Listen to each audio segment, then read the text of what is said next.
शक्ति अर्थात अनुव्रत रूप या महाव्रत रूप अनुष्ठान करने, ये है सम्यक चारित्र। फिर वो देश चारित्र या सकल चारित्र के रूप में होता है। इस प्रकार सम्यक यानी सच्चा दर्शन, ज्ञान और चारित्र। सम्यक दर्शन, ज्ञान, चारित्र रूप व्यक्तित्व को, गुणवत्ता को धारण करने वाले आचार्य परमेष्ठी एक वृक्ष के समान है और उस वृक्ष के आश्रय से ये मुनिगण रूपी पंछी बैठते हैं। मुनियों को पंछी की उपमा दी है और आचार्य देव को, आचार्य परमेष्ठी को वृक्ष की उपमा दी है। तो ऐसे आचार्य महाराज क्या करते हैं, अपने आश्रय से अनेक मुनियों को मोक्ष मार्ग पर चलने की शक्ति देते हैं, युक्ति देते हैं और मुक्ति तक बढ़ने के लिए उनको अनेक प्रकार के सूत्र प्रदान करते हैं। तो ऐसे आचार्य महाराज को मैं वंदन करता हूँ। आचार्य महाद्रुमम वंदे, आचार्य रूपी वृक्ष को वंदन करता हूँ। तो ऐसे ही आचार्य भगवान श्री शांति सागर जी महाराज बहुत शताब्दियों के बाद इस भारतीय वसुंधरा पर 20वीं शताब्दी के प्रथम आचार्य के रूप में प्रतिष्ठापित हुए। जिस दिन 7 अक्टूबर 1924 मंगलवार के दिन, कौन से दिन, इस अंतिम उपदेश के ऊपर लिखा है ना, ऊपर के फर्श पर वहां लिखा है मंगलवार दिन में क्या किया गया, उनको आचार्य पद प्रदान किया गया। ऊपर से तीसरी पंक्ति है ना, वहां पर लिखा गया शिलापट्ट पर। तो उस दिन 7 अक्टूबर, कहीं कहीं 8 अक्टूबर भी आता है, लेकिन ज्यादातर प्रचलन में 7 अक्टूबर, मंगलवार दिनांक 7 अक्टूबर 1924 के दिन इसी समडोली धर्मनगरी में उनको आचार्य पद प्रदान किया गया और फिर तब से चतुर्विध संघ आगे बढ़ गया। तो उस 20वीं शताब्दी के वे पहले दिगंबर आचार्य हुए। उनके पहले इस भारतवर्ष में अनेक शताब्दियों में कोई भी आचार्य नहीं थे। लगभग 650-700 वर्षों में कोई भी आचार्य नहीं थे। मुनि महाराज कई कई थोड़ी संख्या में थे। पिछले सत्रों में अपन ने इस चीज को देखा है, लेकिन 650-700 सालों के कालखंड के गैप के बाद, उतने अंतराल के बाद इस भारतीय वसुंधरा को कोई आचार्य परमेष्ठी प्राप्त हुए। श्रमण संघ को, चतुर्विध संघ को कोई मुखिया, कोई प्रधान व्यक्ति, कोई एक सूत्र संचालन, मार्ग संचालन करने वाला, पथ संचालन करने वाला व्यक्ति मिल गया। ऐसा महान व्यक्ति मिल गया कि जिस महान व्यक्ति ने सभी के लिए महानता का मार्ग खोल दिया। ऐसा यह आचार्य शांति सागर जी महाराज का जीवन, कि जो पृथ्वी के समान क्षमाशील थे। आचार्य शांति सागर जी कैसे थे? जो पृथ्वी के समान क्षमाशील थे, मेघों की तरह, बादल की तरह सबके ऊपर उदार भावपूर्वक धर्म वर्षा करने वाले थे। जो सुमेरु पर्वत की तरह अचल थे, सागर के समान, समुद्र के समान गंभीर थे। आकाश की तरह निर्लेप, निर्मल और उदार थे। सिंह के समान पराक्रमी थे। हाथी के समान स्वाभिमानी थे। हवा के समान, वायु के समान निसंग थे। और जिस प्रकार वृक्ष मधुर फल प्रदान करता है, उसी प्रकार सबको धर्म रूप फल प्रदान करने वाले ऐसे महान धर्म वृक्ष थे। ऐसे आचार्य शांति सागर जी महाराज इसी धरा पर आचार्य पद पर आरूढ़ हुए। 1924 का चातुर्मास।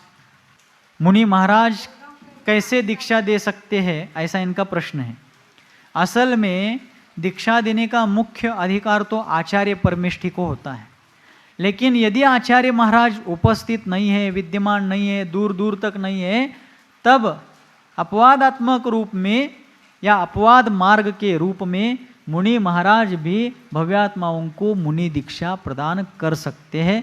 उसमें कोई बाधा तो नहीं है, लेकिन ज़्यादातर यही प्रचलन है कि आचार्य परमेष्ठी ही किसी भव्यात्मा को दीक्षा प्रदान करते हैं।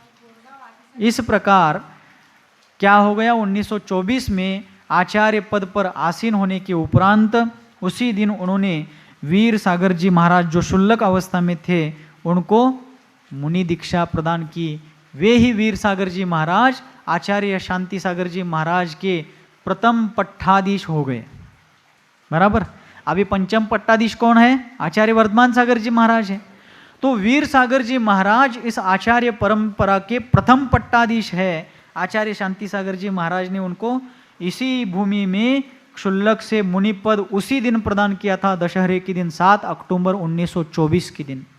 और जब आचार्य शांति सागर जी महाराज ने कुंतलगिरी सिद्ध क्षेत्र पर संलेखना धारण की, तब वे वीर सागर जी महाराज आप शांति सागर आचार्य देव की आज्ञा से राजस्थान की राजधानी जयपुर, कहाँ?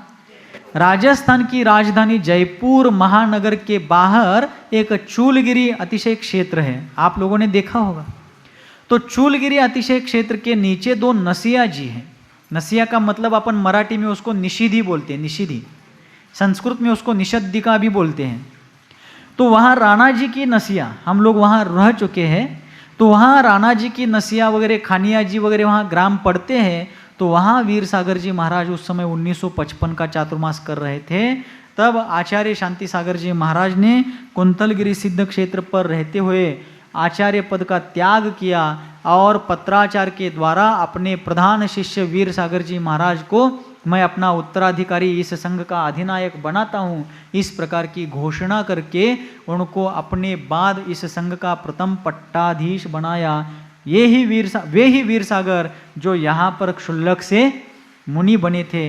इस प्रकार अत्यंतिक प्रभावना पूर्वक यह 1924 का चातुर्मास समडोली में संपन्न हुआ और तदुपरांत ग्राम ग्राम नगर नगर विहार करते करते आचार्य शांति सागर जी महाराज ने दक्षिण दिग्विजय करते हुए, दिग्विजय तो असल में चक्रवर्ती करते हैं, नारायण प्रतिनारायण या चक्रवर्ती करते हैं, लेकिन वे भूमि को, जमीन को जीतने के लिए दिग्विजय करते हैं। आचार्य शांति सागर जी महाराज ने मिथ्यात्व पर विजय पाते हुए सम्यक्त्व की यशोपता का, जिन धर्म की कीर्ति ध्वजा को फहराते हुए दक्षिण दिग्विजय किया।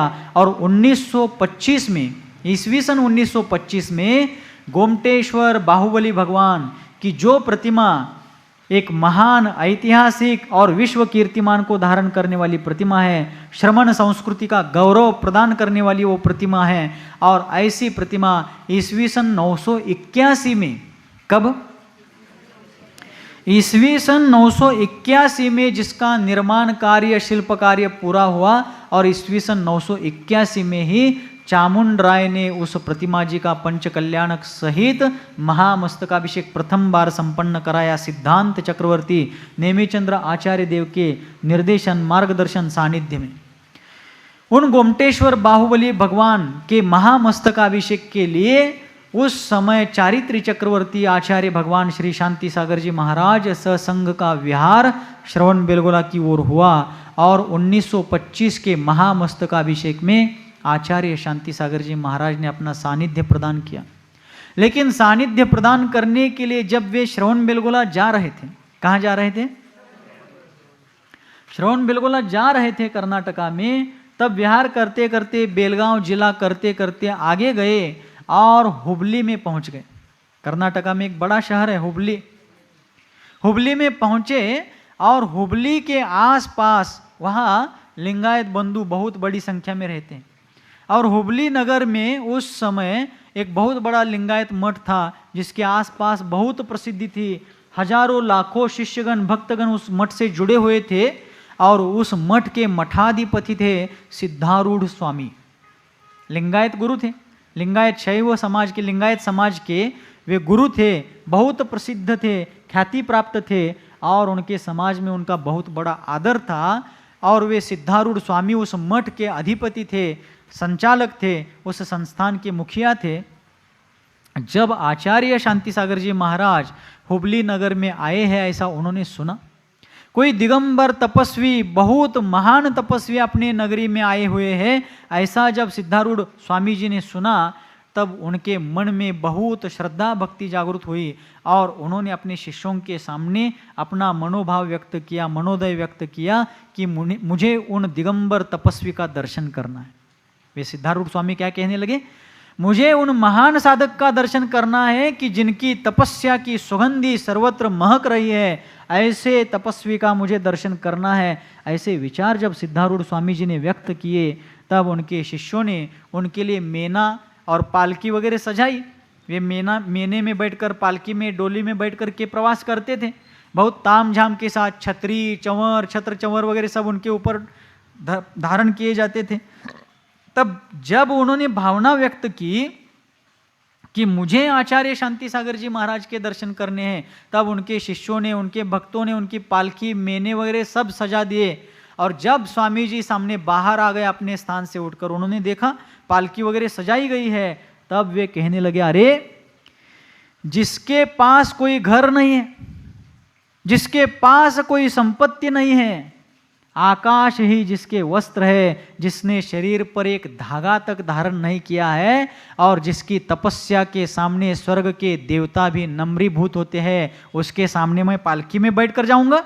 नहीं जाऊंगा, मैं पैदल चल के उनके दर्शन को जाऊंगा। ऐसा भाव उन्होंने व्यक्त किया और वे अपने सैकड़ों शिष्यों के साथ, भक्तों के साथ पैदल चलते हुए जहाँ पर महामहिम आचार्य भगवान शांति सागर जी महाराज विराजमान थे, उस स्थान पर आते हैं। अत्यंत विनम्रता के साथ आचार्य शांति सागर जी को प्रणिपात करते हैं, विनय वंदन करते हैं। उस समय संघ में स्वाध्याय चल रहा था, शास्त्राध्ययन चल रहा था, जिनागम का पारायण चल रहा था। और उस तत्व चर्चा में आचार्य शांति सागर जी महाराज के शिष्य थे चंद्र सागर जी महाराज। वे शास्त्र पढ़ रहे थे, वाचना कर रहे थे, बाकी सभी साधक बैठकर सुन रहे थे, श्रावक लोग बैठ करके सुन रहे थे। और उस स्वाध्याय में पुनः पुनः बार बार एक शब्द आता था, सम्यक्त्व मिथ्यात्व, सम्यक्त्व मिथ्यात्व। यह शब्द बार बार बहुत बार आया। कुछ देर बाद स्वाध्याय का समापन हो गया, स्वाध्याय निष्ठापन किया, और फिर उसके बाद आचार्य शांति सागर जी महाराज का प्रवचन चालू हो गया। तब बीच में ही सिद्धारूढ़ स्वामी जी ने पूछा कि हे आचार्य महाराज, अभी इस आपके ग्रंथ के पारायण में, आपके स्वाध्याय में आपके शिष्य बार बार पढ़ते समय सम्यक्त्व मिथ्यात्व, सम्यक्त्व मिथ्यात्व कह रहे थे, मुझे सम्यक्त्व और मिथ्यात्व का अर्थ समझ में नहीं आया, आप कृपा करके बताइए। देखिए वो भी कितने शालीन थे, कितने विनम्र थे। उन्होंने भी, मैं इतना बड़ा मठाधिपति हूँ, मेरा इतना वैभव है, इतने शिष्य है, इसका अहम भाव नहीं किया। दिगंबरत्व की, तपस्या की उस महानता के आगे उन्होंने भी बहुत शालीनता के साथ, विनम्रता के साथ निवेदन किया कि ये सम्यक्त्व मिथ्यात्व कह रहे हैं, उन शब्दों का अर्थ समझ में नहीं आ रहा है। तब आचार्य शांति सागर जी महाराज ने एक ही वाक्य में कहा कि स्वामी जी, आत्मा को आत्मा में खोजना यह सम्यक्त्व है, अर्थात स्वयं को स्वयं में खोजना यह सम्यक्त्व है, और आत्मा को आत्मा में छोड़कर कहीं बाहर खोजना, अर्थात स्वयं को स्वयं में ना खोजकर कहीं बाहर खोजना, यह मिथ्यात्व है। ऐसा कहते ही वे सिद्धारूढ़ स्वामी अपने आसन से उठते हैं, विनम्रता पूर्वक अपने शिष्यों को कहते हैं, अरे देखो, गुरु हो तो ऐसा होना चाहिए। सच्चे गुरु की यही पहचान है जिसने अध्यात्म के अगाध सार को कितनी सहजता से कह दिया। सारा संसार आत्मा के खोज के लिए प्रयास कर रहा है और दुनिया में सारे छानने लगा है, आत्मा यहाँ है क्या वहाँ है, लेकिन इन्होंने कितनी सहजता और सरलता में कह दिया कि आत्मा को आत्मा में, अर्थात स्वयं को स्वयं में खोजना ही सम्यक्त्व है, और स्वयं को बाहर कहीं खोजने का व्यर्थ प्रयास करना ही मिथ्यात्व है। ऐसे गुरु के चरणों में नमस्कार कीजिए, ऐसा उन्होंने अपने सभी शिष्यों को संकेत किया और कहा कि जीवन में यदि गुरु होना चाहिए तो इन्हीं जैसा होना चाहिए। ऐसा जय जयकार करते हुए, वंदन विनय करते हुए उन्होंने आचार्य शांति सागर जी की विदा ली और घर चले गए, अपने मठ में चले गए। फिर विहार करते करते नगर नगर डगर डगर आगे बढ़ते बढ़ते संघ श्रवण बेलगोला पहुंच गया। वहाँ 15 दिन तक गोमटेश्वर बाहुबली के चरण कमलों में आचार्य संघ रहा। महामस्तकाभिषेक में उन्होंने सानिध्य और मार्गदर्शन प्रदान किया। गोमटेश्वर बाहुबली की विश्व मनोहारी प्रतिमा का दर्शन करके आचार्य शांति सागर जी महाराज बहुत अभिभूत हो गए। और उस समय एक प्रसंग घटित होता है, वो एक प्रसंग बताता हूँ और विराम लेता हूँ। जब आचार्य देव शांति सागर जी महाराज देवाधिदेव गोमटेश्वर के चरणों में पहुंचते, उस नयन मनोहर जिनबिंब को देख करके, उनके वीतराग मुखमंडल को देख करके शांति सागर जी महाराज तन मन के भान को भूल जाते, वो खो जाते हैं उस भाव विश्व में। गोमटेश्वर की उस नयन मनोहर वीतराग निर्घ्रंथ दिगंबर मुद्रा की उस आनंदकारी आनंद विश्व में, भाव विश्व में शांति सागर जी महाराज भक्ति पूर्वक खो जाते हैं। और उस भक्ति के आवेग में उनके आंखों से आंसू झरने लगते हैं। और तब आचार्य महाराज गदगद कंठ होकर के बाहुबली भगवान की स्तुति करते हैं। उस समय आचार्य वादिराज मुनिराज का एक श्लोक वहां पर घटित होता है। विशापहार स्तोत्र में वादिराज आचार्य महाराज ने एक श्लोक लिखा, आनंदाश्रु स्नपित वदनम गदगदम चाभिजल्पन यश्चायेत त्वयि दृढ़मनः स्तोत्र मंत्रैर्भवन्तम।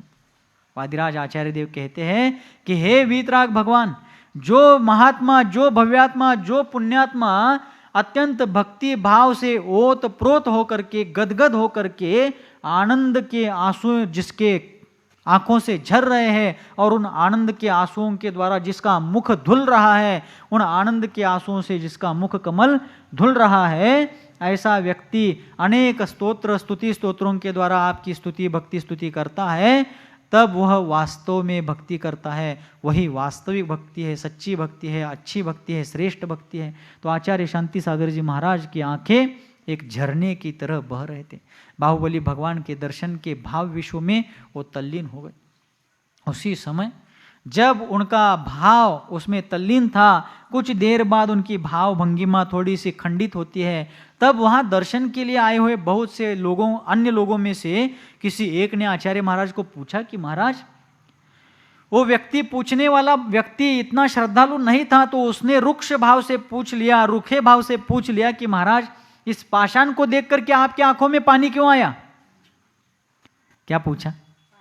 इस पाषाण को देख करके आपके आंखों में पानी क्यों आया? ऐसा क्या है इसमें? महाराज बोले, भाई ये पाषाण तो है, लेकिन भेद दृष्टि का है। जिसके दृष्टि में श्रद्धा भक्ति है उसे पाषाण में भी भगवान दिखते हैं, और जिसके दृष्टि में श्रद्धा भक्ति नहीं उसे भगवान में भी पाषाण दिखते हैं। मैं इनके जैसा ही भगवान बनने वाला हूँ, इसलिए मुझे पाषाण में भगवान दिखते हैं। अब तुम क्या बनने वाला हो ये तुम्हारा तुम देख लो।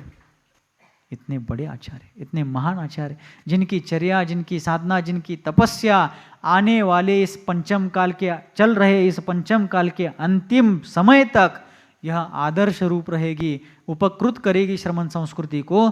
ऐसे आचार्य महाराज उस प्रतिमा के सामने इतने भाव विभोर होते हैं। अर्थात उनकी भक्ति, उनकी साधना, उनकी तपस्या, सारी चीज़ें हमारे जीवन में हम सबके लिए प्रेरणा स्तंभ है। तो अपन सभी ऐसे महामहिम आचार्य महाराज के जीवन के इन महान पहलुओं के द्वारा प्रेरणा को ग्रहण करें, अपने जीवन को भी उसी प्रकार बनाने का अपन हर संभव प्रयास करें। इसी मंगल भावना के साथ अहिंसा परमो धर्म की